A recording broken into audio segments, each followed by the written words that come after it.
So just last week, I did a video answering a bunch of your questions about Assassin's Creed Shadows, and I mentioned in that video to leave some more questions so I can do a follow-up, and that is exactly what we are going to be doing today. I think I've got 8 questions here, and there are some very good questions in here, and so without wasting any time, let's jump right into it. Now, the first question comes from Cass, and he says, does combat get repetitive like Valhalla, especially Yasuke? Now, that's a very hard one to answer just because obviously I haven't played the entire game and stuff, so I can't tell you based on 50, 60, 70 hours worth of gameplay. From what I did experience, it didn't get repetitive in that time, but obviously keep in mind when you've only got 4 or 5 hours to play the game, I was excited the whole time. I didn't find any of it to be bad, but a lot of that is because I'm excited to be playing a new game. So it's hard for me to personally answer that. What I will say based on that playtime is I think it has the potential to get repetitive. I don't know how in depth the skill trees are going to be in terms of how much it'll actually change up the gameplay. The skill trees did look very deep and it looked like there's a lot you can upgrade and stuff, but I didn't really see anything that would like just completely change the way that you play, outside of the fact that you can obviously use multiple different types of weapons, which in itself will change the gameplay quite a bit. But I will say I think it has the potential to get repetitive, but the other side of that too is that I don't necessarily think that's a bad thing provided it's good. Now, if the gameplay of a game sucks and it's repetitive, that becomes like super noticeable. But as a prime example, as a game that so many people have compared to this game, Ghost of Tsushima, I personally think that gameplay was repetitive, and yet I don't care because it was really good. I really liked that game, and it never felt repetitive in a bad way where it felt like a chore, like it felt like I didn't want to get into combat because it's all the same thing. Throughout the entire time playing that game, I just would see an enemy and I just wanted to get into combat, even though it was no different than the combat that I got into last time. So I guess the answer to that is I think it has potential to be slightly repetitive, but if you like the gameplay, I don't think that's an issue. It's more on you guys to determine whether you think that's a bad thing. If you think the gameplay doesn't look that good, then maybe that will be an issue. But if you think the gameplay looks really good, then yeah, for me personally anyway, I don't think that's too big of an issue. Now, the next question comes from Cody, and he says, how do you trigger finishes? Can you do it every time to kill an enemy if you want? From what I played, it felt as though it was just pretty much automatic. So on most kills, it wasn't just like a rare thing. It almost felt like 80% of kills, if not potentially more than that, there would be a finisher at the end. And as far as I know, I wasn't doing anything to trigger that. It was just that once an enemy gets to a certain amount of health, if you're like locked onto that enemy, it will obviously hit them with a finisher. Now, if you just like accidentally hit someone, maybe you're locked onto an enemy on the left, but the enemy on the right is really low health and you just accidentally hit them, that obviously won't do a finisher. It'll just like hit them and they'll die. So it's not like every single kill is a finisher, but from what I experienced, it did feel like there was a lot of finishes. And yeah, I don't think you do anything to trigger it. I think it's just pretty much the same as a lot of the other recent Assassin's Creed games where those finishes can just happen when you kind of land that final hit. And so yeah, I don't know if you can do it every single time you kill an enemy, but it definitely felt like it was something I was doing probably 80% of the time, if not potentially more than that. The next question comes from Jamie Rocket, and he says, not sure if I missed this, but Valhalla looks amazing, and I'm wondering if its visuals are on par with Valhalla. This is going to excite you a lot, Jamie, but I think this is the best looking Assassin's Creed. In fact, I wouldn't even say I think it is. It is the best looking Assassin's Creed game we've ever seen. The game that I played, I would say it is the best looking game that I have ever seen personally. Keep in mind, I was playing 4K ultra settings and I don't play that on every game. So I'm not going to say this is objectively the best looking game ever made, because it most likely isn't. Ubisoft never really, outside of really Avatar, which is obviously a different studio, Ubisoft are never known for like the best looking games ever. But in terms of personally the games that I have played on ultra settings, this is the best I've ever seen a game. I remember all of us just being like, what the hell, this looks crazy. But again, keep in mind, I haven't played like Cyberpunk or even a game like Avatar, as an example, on PC on 4K ultra settings. I mostly was playing console back then. I am now mostly on PC, but yeah, just because it was the best at the time for me, that doesn't mean it is the best looking game. But in terms of the visuals, I don't think that's anything that anyone has to worry about. It is an objectively beautiful looking game, and I'm sure it'll look equally as good on consoles and stuff as well, albeit obviously a bit less of a quality than PC, but Assassin's Creed games always look and play really well. So in terms of visuals, yeah, it is definitely up there. I think it is the best looking Assassin's Creed game by far. Now, the next question is a funny one that isn't really even I don't think this guy left this as a question for me to answer. I think he was just mostly complaining, but this is from PCB Phantom, and he says, I'll never understand why Yasuke is even an option to play. He can't parkour, he can't stealth, doesn't have eagle vision. Why would anyone ever play as him? The main quote of this entire series is, we work in the dark to serve the light, something Yasuke literally cannot do. Now, the reason that I included this into this video is mostly just because literally everything this guy said is wrong. It is objectively wrong. The exception being eagle vision. That is correct. As far as I know, Yasuke can't do eagle vision like Nawe can. And personally, I don't really care, because when I'm playing as Yasuke, I'm not going to be thinking like I want to be stealthy. His combat was so much fun. I want to just run into a room and just alert everyone that I'm there. And I want them to all come at me and try and take me on, because that is how he felt. You walk around and you feel like an absolute boss, and it's almost like you want everyone to just charge you at the same time. So I don't really care that I can't use eagle vision to be stealthy. But where this question is, or not really a question, but where this comment is wrong, the reason I included it is because it does have a question that says, why would anyone ever play as him? But where the comment is wrong is he says he can't parkour and he can't stealth, and that is objectively incorrect. You can do parkour. I'm literally showing gameplay underneath this of him doing parkour. I climbed to the highest point on the map that we could possibly go to in the playtest, you know, in the map that we were given in the playtest. The highest possible point we could have gone to, I climbed that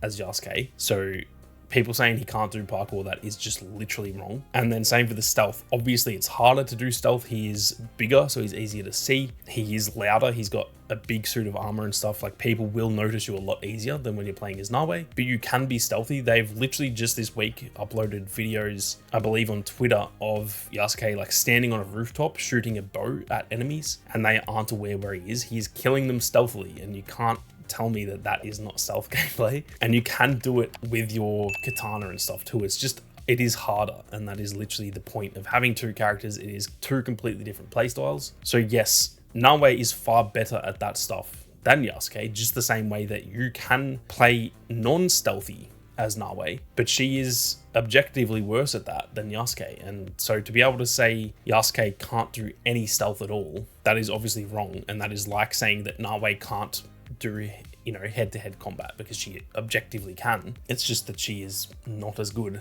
at that as Yasuke. So this is, I don't know where people are getting this whole thing from, that he can't do parkour, he can't stealth, so like, why is he in the game? He literally can do everything that Nawe can do except for eagle vision, and he's just slightly worse at it. Like, that is literally the only difference. And people seem to be saying that as if they are certain that it is true. I'm literally showing gameplay of him doing parkour. So I don't get where this all is coming from, but yeah. People just need something to complain about, I think. Now, the next question comes from Trailblazer, and they say, how many weapons are there in the game, and what's your favorite one to use and why? That is a tough question. In terms of the factual side of it, I don't know objectively how many weapons there are, just because obviously, like I said, I haven't played the full game, so I don't know that. In the playtest that we got to play, there were essentially 3 different weapon types for each character, and then I guess Nawe technically has the hidden blade as like a separate one. So I'm gonna guess 6, and there are slight like alterations of those, and then I'm guessing through the skill tree and stuff you can make them play a bit differently too. There may be more than that, I don't know. It's just impossible to say until I pretty much finish the game, because there might even be stuff you unlock in the last like third of the game, for example. So I don't know in terms of the actual number, but I can confirm there's at least 6 that we got to choose from. Now, in terms of what's your favorite weapon to use, that's tough. That is a very tough question, because they honestly all felt good. And even watching a lot of this gameplay back,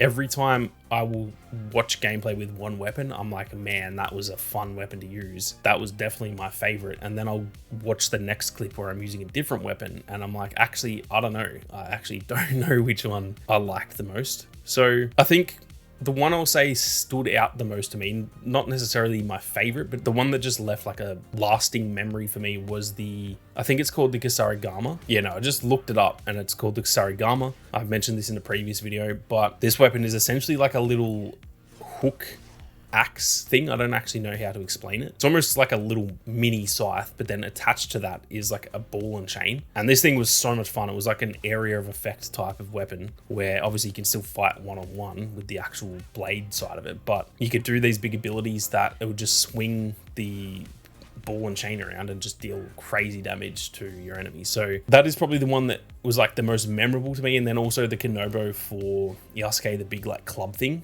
I'll straight up say I don't think I preferred that than the katana, but it was like very fun to use. It was just a big change up where it's really, really slow, but I was like one hit killing some enemies and stuff. So yeah, it's actually impossible to say which was my favorite. I think realistically at the end of the day, the hidden blade will always be my favorite in Assassin's Creed, like jumping off rooftops and assassinating people. I think I prefer that over any type of gameplay, but in terms of the other weapons, I honestly don't know. I think I'd just the boring answer would be the Sarigama, just because that one was the most memorable to me. Now, the next question is from Zach, and he says, what is the max level in Shadows? From what I know, from what the devs have said, I'm pretty sure they said the max level is 60.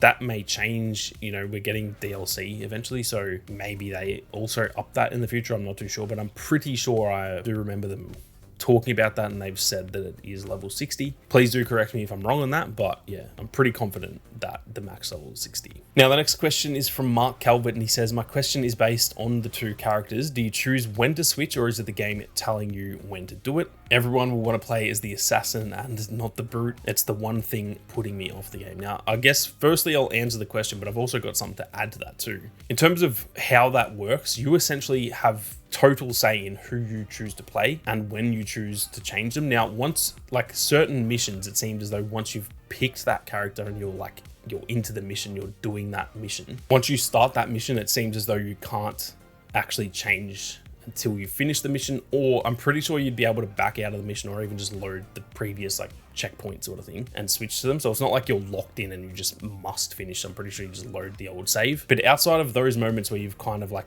chosen them for the specific mission, you can change at any point. You can just be walking along, you can see an enemy in front of you. I don't know about, I think once you're in combat also you can't change, but let's just say I see an enemy and I'm not in combat yet and I think I want to switch characters to fight that enemy. You literally just go into the menus and change character on the spot. And as far as I could tell, you can do that throughout the entire game. I'm sure there will be story moments where you can't, obviously. Like there might be, I've said this before, there might be a time when, say, Nawe gets hurt and like that part of the story is Yasuke's, you know, little section where you have to play as him. I'm sure that will happen. But from what the devs have said, you can essentially play 90% of the game as one character if you want. So yeah, in terms of how that works, you can essentially, in open gameplay, you can choose whenever you want. You can switch every minute if you want to. You can never switch if you want to. As for mission related stuff, like I said, there'll probably be some missions you have to play as one or the other. And then also when you get the option, because even loading into a mission, it will actually kind of say like, who do you want to play as? And let's just say I pick Nawe, then you just kind of have to finish that mission as Nawe. And then once it's done, it just opens back up. So for anyone who's really not interested in playing as either Yasuke or Nawe, don't worry, like 90% of the game, if you just want to play Yasuke, you can pretty much do that. And same for Nawe as well. Like I said, with the exception of a couple missions here and there where I'm assuming, even to do like, even initially, I'm sure there'll be introductory missions where like you just have to play as Nawe, and there'll probably be some for Yasuke as well. But for the most part, you can essentially play the game however you want. Now, last but not least, we've got a bunch of questions here from Werter PC. Now, unfortunately, I can't really answer a lot of these just because I simply don't know them. We only got 4 or 5 hours. Well, we probably got 4 hours of actual playtime, and then we played the prologue, which is just tutorial stuff. So I'd say 4 hours of actual playtime. And so some of these questions I just don't know the answers to. I'll show the whole thing there on screen for you guys. As you can see, there are 6 questions here. I'll just answer the bottom 2 because I do know those ones. So apologies for not being able to answer the top ones. But for the last 2, he says, do passers-by comment on Yasuke's unusual appearance in any way? Absolutely. Everyone stares at you when you're playing as Yasuke. If you walk through the street, literally everyone, not every single person, but like 90% of people stop and go like, whoa, that guy is massive. I remember in the prologue, they actually do comment on the color of his skin too, because obviously in Japan, they wouldn't have been used to seeing a black man. So there's a lot of people that are like, whoa, like that guy looks very different than us. And yeah, so people do comment, people do just stop, and also people stop and bow to you because he is a samurai in this game, and samurais were treated almost like royalty a little bit. So people will often also stop and like bow at Yasuke, which is pretty cool. And then lastly, for the final question, he says, is it possible to pray in a shrine? And that it absolutely is. There's actually a lot of shrines from what I can tell. Even in the small section we got to play, there was, I don't know, 2 to 3 different shrines that are like areas you can go to. You can find little collectibles Some of them are even guarded by enemies, so they're like a hostile area, for example. And yeah, there is, I believe I've even got some gameplay. I'll try and show it underneath, but you can go up to a shrine and actually pray, and it will sometimes give you an XP boost, I think. And like, I think it gave you a blessing of some kind, so it might be almost like a passive ability. None of them, from what I remember, I don't think they were that big, but yeah, there is actually like benefits to praying to the shrines as well, so that is absolutely possible, and it seems like it's actually a pretty positive thing to do in this game as well. But that is it for all of the final questions for Assassin's Creed Shadows, guys. Like I said, we are not too far away now. There is a lot of content on the way. I'm pretty much doing daily uploads at the moment until launch, and then after launch, I don't know how often I'll upload, but it will at the very least be every couple of days, and I'm going to try and do daily uploads as long as I can. I'm happy to say I'm currently playing Assassin's Creed Shadows at the moment. I can't talk about it until the embargo date, obviously, but I'm very excited to say that I do have hands-on. So you can expect to see plenty of content once the game launches. Plenty of guides and where to find all the cool armor and stuff like that, as well as some tips and tricks and stuff too. So keep your eyes peeled for all of that. But with that being said, thank you all very much for watching. You guys have a great day, and I'll catch you all in the next one.